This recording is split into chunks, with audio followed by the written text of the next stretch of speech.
let us talk about the smallest microbe, the smallest prokaryote, which is 0.1 to 3 micro, 0.3 मतलब micrometer, that is what is my mycoplasma. Unicellular organism है, PPLO जिसे हम बोलते हैं pleuropneumonia, क्योंकि it is responsible for causing pneumonia disease, and there are so many variants of pneumonia which is caused by this particular strain, so we call it as pleuropneumonia like organism.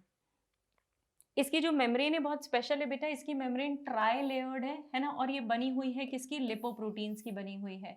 इसमें double stranded circular DNA है और single stranded RNA दोनों present है as a genetic material, right. तो you can see here, इस वाले में यहाँ पे डीएनए मेंशन है, सोल्यूबल आरएनए इस फॉर्म है, आरएनए प्रेजेंट होते हैं, 70s type of ribosome, proteins होंगे और लिपोप्रोटीन की इसकी मेम्ब्रेन होती है, डेलिकेट मेम्ब्रेन होती है, ज़्यादा हैवी नहीं है, ट्राई लेयर्ड मेम्ब्रेन होती है. मोड ऑफ न्यूट्रिशन बड़ा स्पेशल है जो आपको ध्यान रखना है नीट के लिए, ऑस्मोट्रॉफिक मोड ऑफ न्यूट्रिशन है.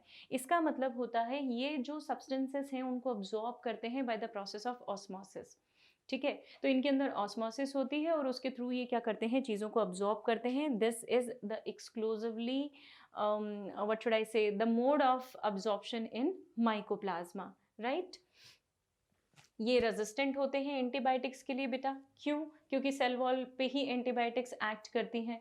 माइकोप्लाज्मा मोनेरा किंगडम का एक ऐसा मेंबर है जिसमें सेल वॉल नहीं होती है और इसीलिए इसके ऊपर नॉर्मल एंटीबायोटिक्स काम नहीं करेंगे, but there are 2 antibiotics like tetracycline and chloramphenicol जो इसके ऊपर एक्ट करती हैं, और इन एंटीबायोटिक्स के प्रेजेंस में ये ग्रो नहीं कर पाएगा, और अच्छी भी बात है हमारे लिए क्योंकि ये बहुत सारे डिसीज कॉज करता है, राइट. देखते हैं अभी अपन, तो ये इसकी मेटाबॉलिक एक्टिविटीज़ पे असर करती हैं और इसीलिए ये 2 एंटीबायोटिक्स इसके लिए इफेक्टिव हैं. कुछ स्पीशीज़ माइकोप्लाज्मा की सैप्रोफाइट हैं और कुछ फ्लेक्सिबल पैरासाइट्स हैं ना, कभी पैरासाइट हैं और कभी नहीं है. There is the method of reproduction जो कि बहुत जनरल है इनके अंदर, बाइनरी फिशन से रिप्रोड्यूस करते हैं, और जो सबसे पहला स्ट्रक्चर बनता है इनके अंदर बाइनरी फिशन से उसको एलिमेंट्री बॉडी बोला जाता है. बाद में it takes up the shape, it grows, right. There are certain diseases, you can look at the disease. Humans में, हायर एनिमल्स में, ह्यूमन्स में specially, they causes sterility, right, and they causes different types of pneumonia. Bovines में भी, sheep वगैरह में भी it causes pneumonia which is a lung disorder है ना, lung का problem है, respiratory problem है. और plants में तो there are a number of disease, little leaf disease और brinjal bunchy taupe और witch's broom, ये सारी diseases ये plants में cause करता है. You can just go through them, इनके सिर्फ थोड़ा बहुत roughly आपको नाम याद रखना है, ज़्यादा details हमें इनके नहीं है, right. So these are the common diseases which are caused by mycoplasma. Bacterias में मतलब मोनेरा में एक प्रिमिटिव ग्रुप भी है जिसे एंशियंट बैक्टीरिया का ग्रुप कहा जाता है. हम टेक्निकल टर्म जो यूज करते हैं बेटा, दैट इज आर्की बैक्टीरिया.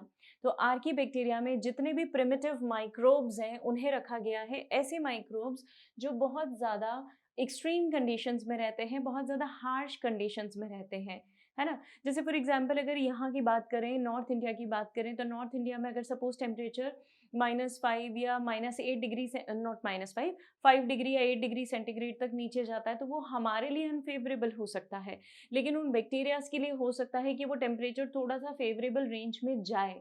हमारे लिए अनफेवरेबल क्या होता है, -डिग्री का टेम्परेचर, पर उन बैक्टीरियाज के लिए -डिग्री का टेम्परेचर बहुत फेवरेबल है, राइट. तो फेवरेबल और अनफेवरेबल इस तरीके से कंडीशंस डिफाइन होंगी. यू बैक्टीरिया जो हैं उनके लिए इन्वायरमेंटल कंडीशंस अलग हैं और आर्की बैक्टीरिया के लिए इन्वायरमेंटल कंडीशंस अलग हैं. तो इवोल्यूशनरी पॉइंट ऑफ व्यू से देखूं तो these are the most primitive microbes on the earth, right.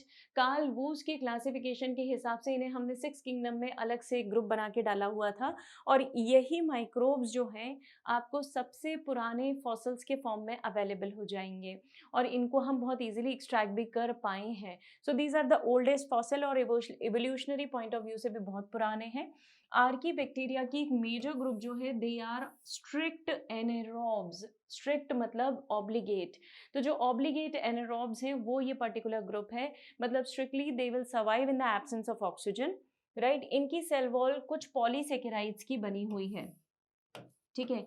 ये पॉलीसेकेराइड्स का एक कंपोनेंट, एक टाइप का कंपोनेंट जो है वो हमारे पास सेलुलोज भी है और कॉम्प्लेक्स पॉलीपेप्टाइड। सीधा सा मतलब है बेटा प्रोटीन्स प्लस सेलुलोज, इनकी बनी हुई है इनकी cell wall which is quite tough, जो इन एक्सट्रीम कंडीशंस में सर्वाइव करने में मदद करती है। आर्की बैक्टीरिया की सेल मेम्ब्रेन भी अच्छी खासी कॉम्प्लिकेटेड होती है। लिपिड प्लस प्रोटीन का कॉम्बिनेशन वहाँ पर भी होता है।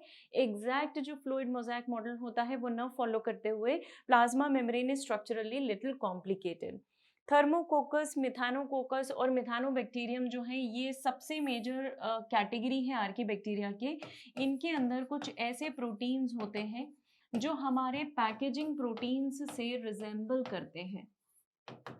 कौन से हैं हमारे पैकेजिंग प्रोटीन्स बेटा? हमारे पैकेजिंग प्रोटीन्स जो हैं they are histone proteins, basic proteins हैं, उनसे रिजेंबल करते हुए इनके पास प्रोटीन्स हैं and therefore we can compare them with the packaging. I mean the packaging of DNA in microbes can be compared little bit with the packaging in eukaryotes. Although mechanism काफ़ी different होता है। Molecular basis of inheritance class 12th में आप packaging पढ़ेंगे, वहाँ आपको justified होंगी चीज़ें कि पैकेजिंग बैक्टीरियाज में कैसे होती है और हायर एनिमल्स में यूकेरियोट्स में कैसे होती है। आर्की बैक्टीरिया में जो न्यूक्लियोटाइड का सीक्वेंस है दैट इज, मतलब अगर न्यूक्लियोटाइड का सीक्वेंस 16S आरएनए का मैं देखूं तो ये दूसरे अदर प्रोकैरियोट्स मतलब यूकैरियोट्स से थोड़ा सा डिफरेंट है बेटा, और इसीलिए इनका एक अलग ग्रुप क्रिएट करने की ज़रूरत पड़ी। भाई आपके दिमाग में क्वेश्चन आ रहा होगा कि विटेकर के जो 5 किंगडम क्लासिफिकेशन है उसके हिसाब से तो मैं ऑलरेडी मोनेरा क्रिएट कर चुकी थी, फिर आर्की बैक्टीरिया और यू बैक्टीरिया ये अलग ग्रुप्स बनाने की नौबत ही क्या पड़ी? तो उसका सीधा सा आंसर ये है बेटा कि इनके अंदर जो कुछ डिफरेंसेस हैं, जो डिफरेंसेस टिपिकल डिफरेंसेस हैं, उन डिफरेंसेस के कारण, फॉर एग्जांपल 16S आरआरएनए के डिफरेंस के कारण हमने इन्हें एक अलग ग्रुप में दिया है। यू बैक्टीरिया और आर्की बैक्टीरिया ऐसे डिफाइन किए हैं। आर्की बैक्टीरिया के जो मेजर ग्रुप्स हैं that is methanogens, halophiles and thermoacidophiles. Methanogens ये सब आपको वहाँ मिलेंगे बेटा जहाँ पे मार्शी एरियाज हैं, स्वैम्पी एरियाज हैं, जहाँ पे मीथेन गैस का जो प्रोडक्शन है वो काफ़ी हाई है, तो मिथानोजेंस आपको वहाँ दिखाई देंगे। हेलोफाइल्स सॉल्ट लविंग माइक्रोब्स हैं, जहाँ पे सॉल्ट का कॉन्सेंट्रेशन ज़्यादा है वहाँ पे हेलोफाइल्स दिखेंगे। एंड थर्मो एसिडोफिलस मतलब जहाँ टेम्परेचर हाई है। तो देखिए मिथानोजेंस मीथेन प्रोड्यूसिंग बैक्टीरिया हैं जो कि कार्बन डाइऑक्साइड, जो स्वैम्पी या मार्शी एरियाज की जो कार्बन डाइऑक्साइड है उसको रिड्यूस करके उसको किस में कन्वर्ट कर देंगे? मीथेन में कन्वर्ट कर देंगे। ये अलग अलग ऑर्गेनिक कंपाउंड्स जैसे सेलुलोज है, काऊ के डंग में सेलुलोज होता है, इजंट इट? रीजन काऊ का या कैटल्स का, रूमिनेटिंग एनिमल्स का डाइट का मेजर कंपोनेंट ही सेलुलोज है।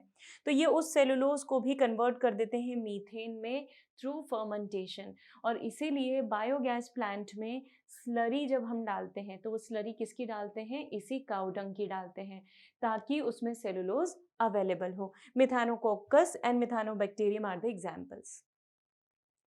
आइए हेलोफाइल्स की बात करते हैं। कई ऐसे एरिया हैं बेटा जैसे बीच वगैरह आपने देखे हो जहाँ पे सॉल्ट का कॉन्सेंट्रेशन काफ़ी हाई होता है। तो जो सॉल्टी एरियाज़ हैं, जैसे कुछ प्लांट्स ऐसे होते हैं ना बेटा जिनको सॉल्ट के ही प्रेजेंस में ग्रो करना है, वैसे प्लांट्स वाले एरिया में आपको कुछ माइक्रोब्स मिलेंगे क्योंकि डिकम्पोजिशन तो वहाँ पे भी होना है ना।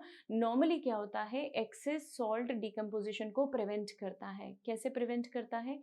प्रेजर्वेशन को प्रमोट करके। याद कीजिए जूनियर क्लासेस में कॉन्सेप्ट पढ़ा है बेटा कि अगर आपने किसी भी सेल के ऊपर स्प्रिंकल कर दिया बहुत सारा सॉल्ट तो वो क्या कर देगा? एक्सोस्मोसिस, वो पानी को छोड़ देगा, और क्योंकि वो पानी को छोड़ देगा इसीलिए वहाँ पे जो सेल्स हैं वो प्रेजर्व हो जाएंगे because moisture content will be reduce, isn't it? तो मॉइस्चर कंटेंट तुमने कम कर दिया तो बट ऑब्वियस सी बात है कि जो फंगस है उस फंगस को ग्रो होने के लिए जो नेसेसरी रिक्वायरमेंट्स लगती हैं वो कम हो गई, है ना। मॉइस्चर एक इंपॉर्टेंट रिक्वायरमेंट है, वार्म टेम्परेचर एक इंपॉर्टेंट रिक्वायरमेंट है, ये दोनों रिक्वायरमेंट फुलफिल नहीं होंगी, और क्योंकि ये दोनों फुलफिल नहीं होंगी इसलिए ओवरऑल जो कहना चाहिए जो डिकम्पोजिशन की प्रोसेस है रेट जो है वो कम हो जाएगा। तो हेलोफाइल्स सराउंडेड होते हैं एक स्पेशल मेम्ब्रेन से which is called as purple membrane, जिसमें बेसिकली पर्पल कलर एक पिगमेंट के कारण आता है, विच इज बैक्टीरियोरोडोप्सिन, राइट। ये बैक्टीरियोरोडोप्सिन जो है, इसके कारण these bacteria they appears to be purple, और जैसे ही इनके ऊपर लाइट गिरती है ना बेटा, they can prepare ATP, right. ये जो पिगमेंट है, पिगमेंट ज़रूरी है, लाइट को ट्रैप करके एटीपी में कन्वर्ट करने के लिए मुझे पिगमेंट्स की ज़रूरत है। तो जैसे ही इनके ऊपर लाइट गिरेगी वैसे ही ये किस में कन्वर्ट कर लेंगे, उसे एटीपी में कन्वर्ट कर लेंगे। This is how they derive energy, isn't it. Photosynthesis तो नहीं करेंगे ना बेटा, क्योंकि ये फोटोसिंथेटिक बैक्टीरिया नहीं है, ये हेलोफाइल्स हैं, तो ये सॉल्ट्स की मदद से एनर्जी को ऑब्टेन करते हैं। Not exactly salt, I should not से सॉल्ट, रहते सॉल्टी एरियाज में हैं, लेकिन किसी कंपाउंड को ऑक्सीडाइज करके उससे एनर्जी ऑब्टेन करते हैं, right. Another category with me is thermoacidophiles, जो कि बहुत हाई टेम्परेचर वाले रीजन में रहते हैं। इनमें साइक्रोफाइल्स भी एक कैटेगरी है बेटा। साइक्रोफाइल्स बहुत कम टेम्परेचर पे रहते हैं, -डिग्री सेंटीग्रेड पे रहते हैं, है ना, -डिग्री सेंटीग्रेड, 0 से नीचे होगा। तो उस टेम्परेचर पे रहने वालों को साइक्रोफाइल्स बोलते हैं। दीज आर थर्मो एसिडोफिलस, मतलब दो कंडीशंस होंगी, एक तो टेम्परेचर हाई होगा, अराउंड 80 to 100 डिग्री सेंटीग्रेड का temperature, and then it has to be acidic, soil और medium has to be acidic in nature, मतलब 7 pH रेंज से मुझे 0 तक जाना पड़ेगा, तो समवेयर अराउंड pH 2 पे ये बेस्ट सर्वाइव करते हैं। These are what are called as thermoacidophilus। ये हॉट सल्फर स्प्रिंग में मिलते हैं बच्चों।